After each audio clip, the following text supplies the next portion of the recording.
Hey, welcome back to Taste Test Thursdays, where we explore health, culture, belief, and everything in between. I'm your host, Megan Lee, and today we are asking a question that's bound to make someone uncomfortable. What if the very institutions we tore down as oppressive were also protecting us? Because today's episode, we're talking how the real Handmaid's Tale isn't in America. We're discussing between liberation and collapse and why we've got to find this middle path. We live in a time of extremes. On one side, you've got Quiverfull-style fundamentalists preaching hyperfertility and wifely submission like it's the only antidote to modern decay. And on the other hand, we've got a postmodern buffet of do what you want, gender is a vibe, and all structures are violence.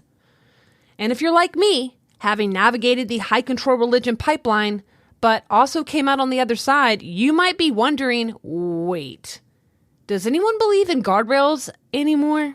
Because, spoiler, freedom without form becomes chaos. And chaos isn't empowering, it's destabilizing. I truly believe that structure and boundaries can actually serve a purpose, especially when it comes to sex, gender, and human flourishing. This isn't a call to go backwards. Absolutely not. It is a call to pause, zoom out, and ask, what's been lost in our so-called progress? Let's dig in. The Panic Playbook. This past summer, the media went apocalyptic. You couldn't scroll, stream, or tune in without hearing it. Christian nationalism is taking over. Project 2025 is a fascist manifesto. Trump is a theocratic threat to democracy itself. The narrative was everywhere. Breathless Substacks, viral TikToks of liberals crying, and cable news countdowns to Gilead. Podcast listeners, I have a photo from a deconstruction page that posted, "This election is a reminder of the destructive power of Christian nationalism and the fact that half of the country has chosen to embrace it." So while progressives were busy hallucinating handmaids and framing every Republican vote as the end of America, they were also helping cover up the biggest political scandal since Watergate, Biden's cognitive decline. What's really a threat to democracy? Anyways, this blog isn't a right-wing defense or a leftist takedown, but it's a wake-up call because authoritarian creep doesn't wear one team's jersey. If we're serious about resisting tyranny, we need to stop fear-mongering and start interrogating the power grabs happening underneath our own banners, especially the ones cloaked in compassion, inclusion, and equity. Not all Christian nationalism is the same, and let's break that down. Podcast listeners, in the blog, I have a graph that shows the diverse definitions of nationalism, and it goes from theocratic to patriotic. And since nationalism gets thrown around a lot, we've got to break it down. So the theocratic extreme, this is the one that everyone fears, and with good reason. The belief is that the government should follow biblical law. The goal is that a Christian theocracy, you are going to be treated as a rebel if you dissent or question. And this is associated with Christian Reconstructionism, dominionism like the Seven Mountain Mandate, and groups that are just, in general, hostile to pluralism or freedom of religion. And the reality check here is this is very fringe. Most evangelicals do not support this, but it is the go-to boogeyman in media and most deconstruction ex-Christian progressive Christianity circles. The definition that's more in the middle is civic or cultural nationalism, and this is much more common and much less scary.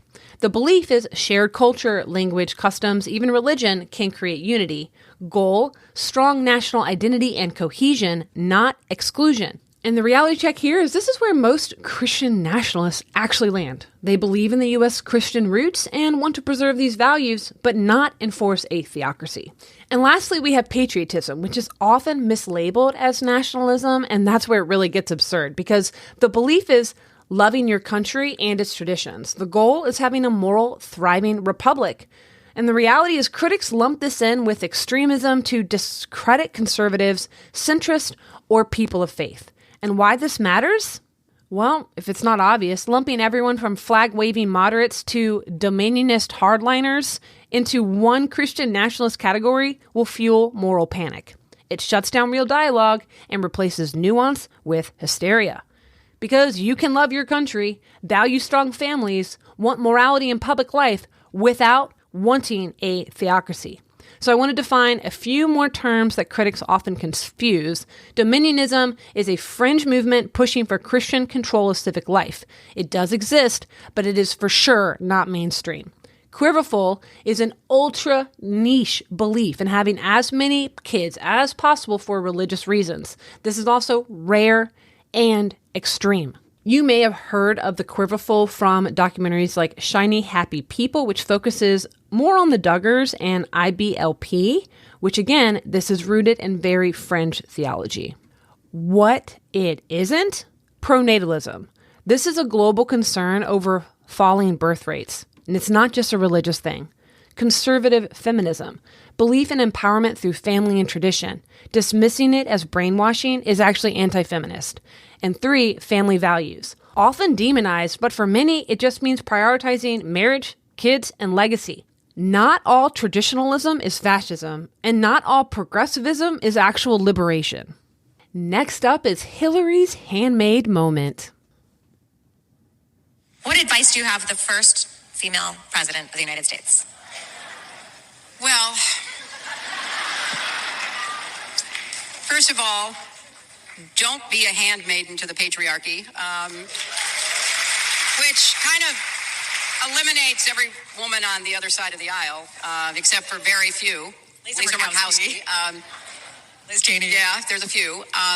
This quote from Hillary Clinton caused predictable outrage, but what's more disturbing than the clip is really the general sentiment behind it, because in one breath, she managed to dismiss millions of women, mothers, caretakers, homemakers, conservative politicians, religious traditionalists, as unwitting slaves to male domination. Clinton doesn't leave room for the idea that a woman might freely choose to prioritize home, faith, or family, not because she's brainwashed, but because she's pragmatic, thoughtful, and in tune with her own values.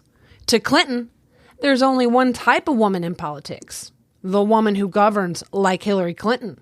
This framework, that conservative, traditional, or religious women are handmaidens, isn't anything new. It's a familiar talking point in progressive circles, and lately it's been weaponized even more boldly, as Clinton revealed in another recent statement. This very blatant effort to basically send a message, most exemplified by Vance and Musk and others, that, what we really need from you women are more children. And what that really means is you should go back to doing what you were born to do, which is to produce more children. So this is another performance about concerns they allegedly have for family life. Return to the family, the nuclear family, return to being a Christian nation, return to, producing a lot of children. We're going to dissect this a lot more, but this is where modern feminism really loses the plot. If liberation only counts when women make certain kinds of choices, then it's not really about freedom. After listening to those recent clips of Hillary, the subtle but dangerous trend happening in the deconstruction space started to make a whole lot more sense. We're talking the pronatalism panic and the projection problem. Because lumping all traditional Christian views of family into the Quiverfull dominionist bucket, that's not legit criticism, it's a lazy generalization. Here's a quote from the In the Church Library podcast with Kelsey Kramer McGinnis and Marissa Franks-Burt, and they were interviewing Emily Hunter McGowan. So the first person speaking is Marissa, and she's asking a question to Emily. Kind of talking about societal responses and how that plays into shaping of Christian ideas about family. Your first book explored the Quiverfull movement, kind of looked at some of the dominionist frameworks and leaders in those movements. This book is very timely in that we're seeing some of those political ideas being platformed or getting a new rebrand, maybe is a way to say it. What are your thoughts? As someone who studied deep into that movement, without getting too spicy here, you researched into that movement. Maybe people are feeling some of that fear and find those ideas enticing because they do promise a lot of control, generational legacy, do this and we can change the nation. Or maybe there are people who grew up in those circles and are disturbed to see it gaining prominence. I don't know. Can you speak to that a little bit? Yeah, gosh, it's been a little bizarre to watch all of this and no longer be actively researching and writing precisely in this area because I have not been aggregating the data that I might have been doing to try to make sense of all of it. But I've definitely been wait, I thought when I published my book that we were probably seeing the end of, or, the slow fizzle out of Quiverfull, dominionism, reconstructions, that sort of stuff. And no, no, it has, like you said, I don't know if it's morphed into a new form, if it's certain elements have survived while others have passed away. I'm not sure how to describe it, academically as a movement, but it is by no means gone. And I wonder, does it have to do with just the endurance of the ideas that were sown within these, largely homeschooling conservative, communities? I'm not entirely sure. I unfortunately have to entrust that work to others, but I agree with you. It's been a sort of Twilight Zone sort of experience for me to see, although the form of life isn't necessarily being preached, the Quiverfull form of life, like you have to do it this way, many of the underlying theological assumptions, practical assumptions, pragmatic things are, elevated, and now, they're in the White House. So, it's wild. Okay, to recap, the host and the guest are reflecting on the rise of pro-natalist ideas and Christian influence in politics. And while Emily didn't 100% validate Marissa's concern, she definitely did agree and made the statement that this is now in the White House. But we need to pause. Because yes, the Quiverfull movement is real, but it's fringe. Fringe meaning very small. It is not representative of all evangelicals, conservatives, or even Christian pro-family thinking. Yet, increasingly, any policy or belief that values marriage, child-rearing, or generational stability gets painted with that same extremist brush. And this is where projection replaces analysis. J.D. Vance, who is often scapegoated in these conversations, is frequently accused of trying to turn America into Gilead, as if he's hiding a red cloak and a bonnet under his vice president's suit. But here's the reality. Vance has 3 children, supports working-class families, and hasn't once called for a theocracy. His concern? America's birth rate is in freefall. That's not theocracy. That's just math. His now infamous remark about the childless cat ladies may have lacked tact, sure, but the underlying point wasn't that women should be barefoot and pregnant. It was a critique of the elite managerial class, shaping national policy while detached from one of civilization's most basic investments, children. It was a jab at cultural gatekeepers who look down on traditional family life while outsourcing the future to the next generation that they're not raising. Pronatalism isn't about forcing women to give birth. It's about grappling with a demographic time bomb. Countries like South Korea, Hungary, and Italy are facing societal collapse because too few people are having children. Lyman Stone, who's an economist and a demographer, emphasizes lower fertility rates are harbingers for lower economic growth, less innovation, less entrepreneurship, a weakened global position. Those are many factors, but for me, the thing I worry the most is just disappointment. That is a society where most people grow old, alone, with little family around them, even though they wanted a family. Paul Morland, who's a British demographer, warns, we've never seen anything like this kind of population decline before. The Black Death wiped out perhaps a third of Europe, but we've never seen an inverted population pyramid like the one we have today. I can't see a way out of this beyond the supposedly crazy notion that people should try to have more kids. We have to be able to separate structure from subjugation. There is a world of difference between saying families matter and forcing women into barefoot and pregnant obedience. When we flatten every traditional idea into a fundamentalist threat, we not only lose clarity, we alienate people who are genuinely seeking meaning, stability, and community in a fragmented culture. If we want to be intellectually honest, we must distinguish extremism versus order, oppression versus structure, religious tyranny versus social cohesion. And we should probably stop pretending that every road leads to the Handmaid's Tale. Protective powers, what Louise Perry and Joan Bromsberg reveal about institutions. So let's talk about the case against the sexual revolution by Louise Perry. Perry is a secular feminist. She's not nostalgic for the 1950s housewife culture, but she is asking, what did we actually get from the sexual revolution? And here's her mic drop. The new sexual culture didn't liberate women. It just asked them to participate in their own objectification with a smile.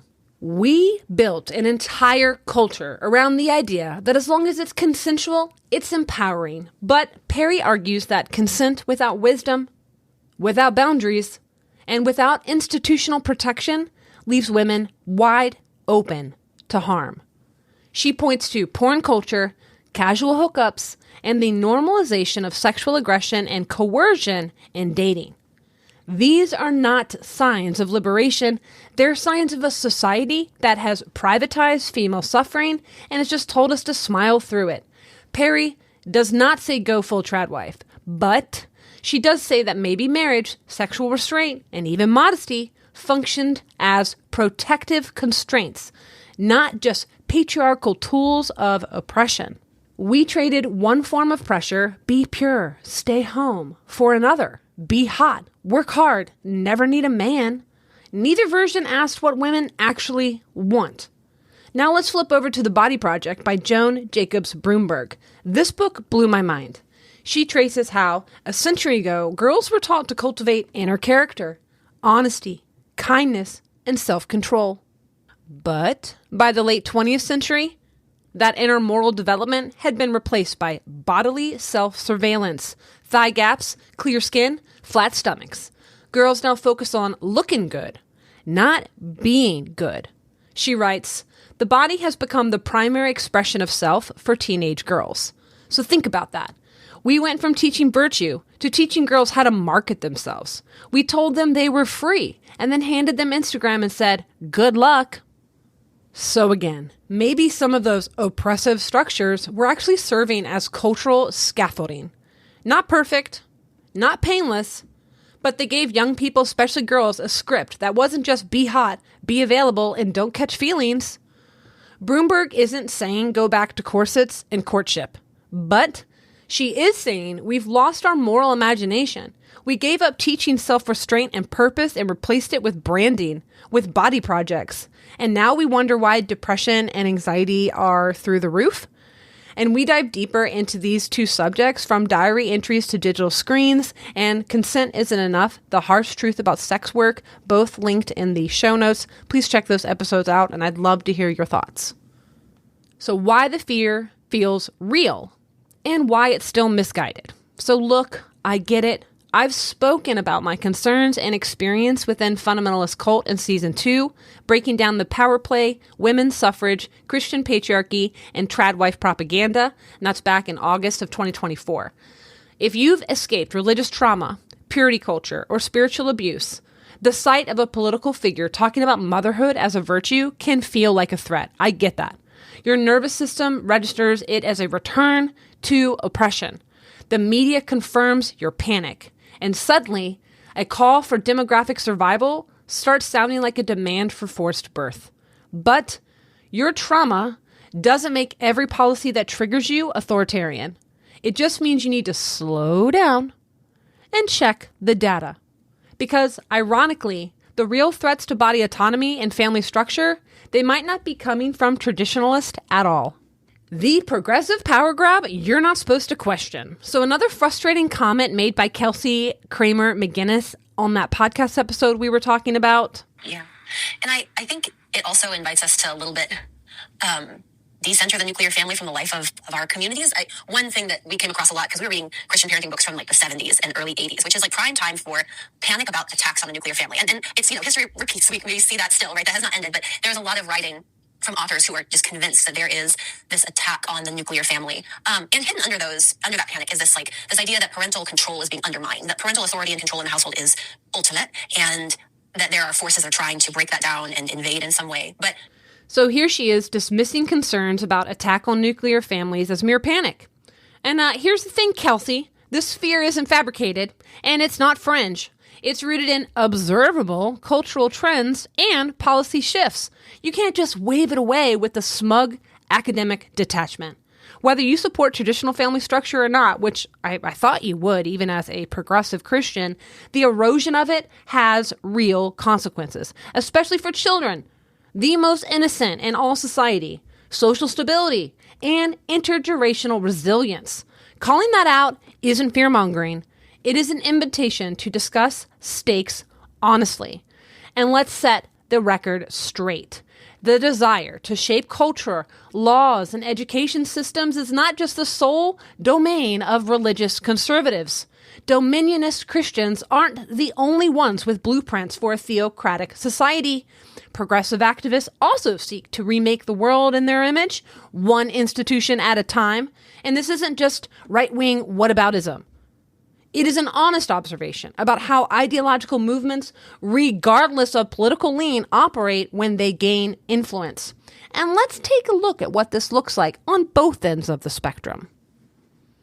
Dominionism, which we've spoken about earlier, far-right Christian nationalism. So the core belief, Christians are mandated by God to bring every area of life, government, education, business, under biblical authority. So the tactics are going to be homeschool curricula promoting biblical literalism and creationism, campaigns for Christian prayer in public schools or Ten Commandments monuments in courthouses, promoting the idea that America was founded as a Christian nation and must return to those roots, electing openly Christian lawmakers with the explicit goal of reshaping law and public policy to reflect biblical values, and lastly, supporting the Quiverfull movement, which encourages large families to outbreed the left and raise up arrows for God's armies. Okay, and on the flip side of that, progressive institutional capture from far-left activism. The core belief, society must be dismantled and rebuilt to eliminate systemic oppression, centering around race, gender, and identity as primary moral lenses. So those tactics are going to be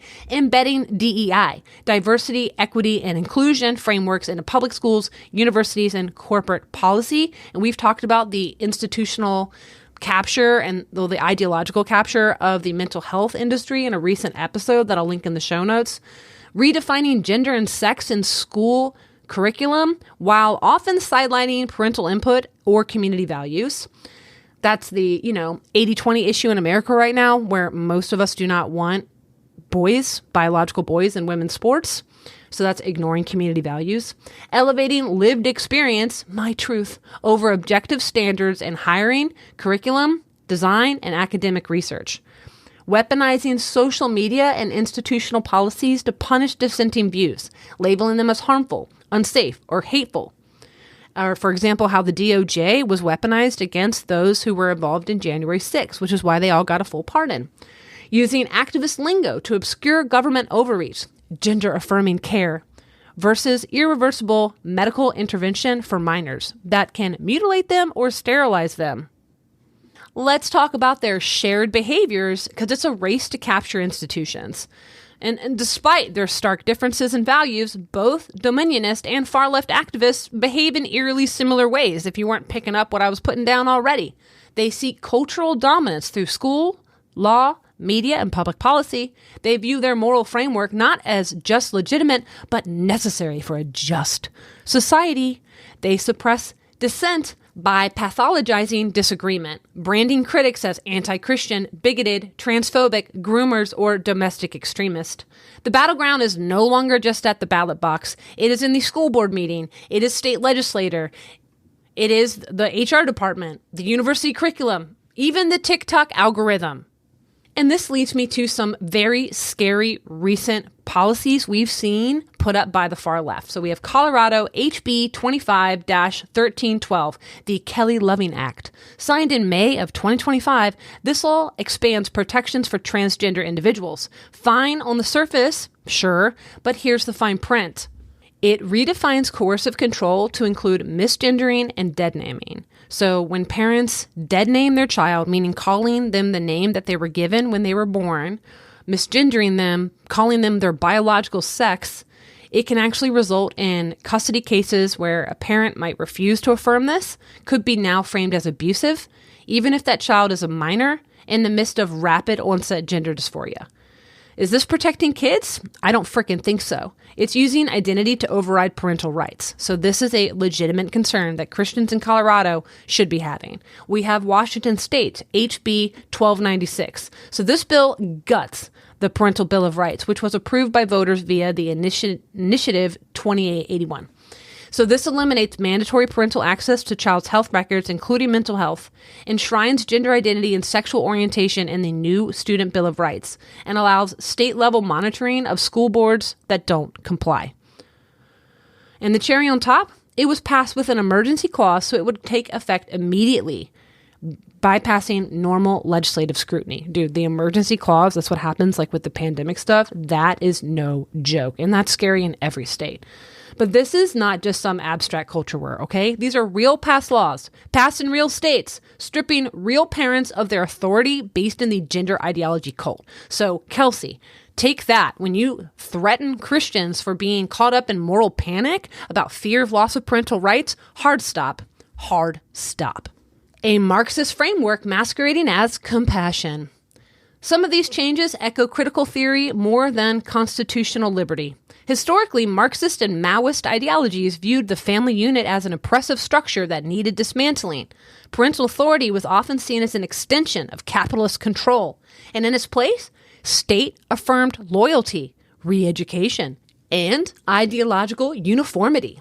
Now, it's not happening with red stars and gulags. It's happening through rainbow flags and DEI seminars, but the power dynamics are the same. The family becomes secondary to the state. Dissent becomes dangerous. Disagreement becomes violence. This is how authoritarianism creeps in, wrapped up in the language of safety and inclusion. So let's close down the conversation by talking about what real theocracy looks like. Because if you need a reality check, you should read Yasmin Mohammed's book, Unveiled.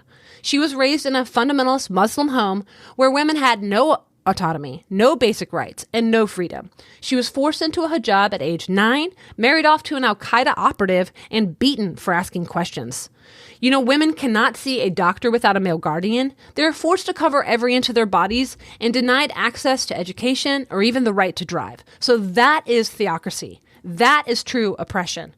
So now let's contrast that with the freedom that women enjoy in the West today. In modern America, women have more rights and freedoms than at any point in history. Women can run around naked at pride parades, express their sexuality however they choose, like Lily Phillips having sex with 100 guys in one day, and redefine what it means to be a woman altogether, like a man in a dress. The very idea of a dystopia here is laughable when we consider the actual freedom that women in the West enjoy. Yet, despite these freedoms, many liberal women still cry oppression. They whine about the patriarchy or having to pay for their own student loans or birth control, or even endure debates over abortion restrictions. The level of cognitive dissonance, claiming victimhood while living in an unprecedented freedom, is a slap to the face for those who actually suffer under real patriarchal oppression. And what is even more Orwellian is how the left, in its quest for inclusivity and justice, is actively stripping others of their freedoms. They preach about fighting for freedom of speech while canceling anyone who disagrees with them. They claim to be champions of equality while weaponizing institutions to enforce ideological conformity. The bottom line is, if you think Elon Musk tweeting about birth rates is the same as what Yasmin went through, you have lost perspective. And here's a quote from Yasmin Mohammed's book. As we try to find light in the darkness, we can find solace in the fact that a visible enemy is easier to fight. In the past, Islamists slipped into our governments in media and education and public policy undetected. Now, there is a concerted effort to weed out those who speak in forked tongues and who are clearly only interested in the destruction of freedom and of Western values. And to revisit my conversation with Yasmin, Women, Terror, and Freedom, How the West Enables Radical Ideologies from January 7th. The link is in the show notes. And if you can tell, I got a little fired up there because this subject has me so worked up. Fear isn't feminism. If your feminism can't handle dissent, it was never liberation. It was just a prettier cage, okay? We have to stop mistaking fear for wisdom. We have to stop confusing criticism with violence. And we absolutely must stop handing our power over to ideologies that empathize us in the name of compassion. And let's be clear, Gilead is not coming. But if we're not careful, something just as destructive might. A world where parents are powerless, where biology is negotiable, but ideology is law, where compliance is the only virtue and questions are a crime. In closing, the courage to be honest. What I'm suggesting isn't fashionable.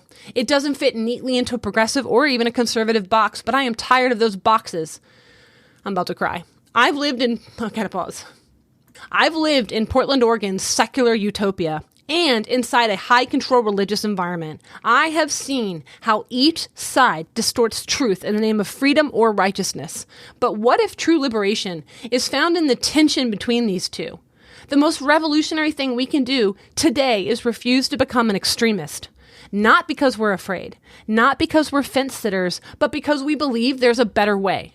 One that honors the past without being imprisoned by it and faces the future with clear eyes and moral courage.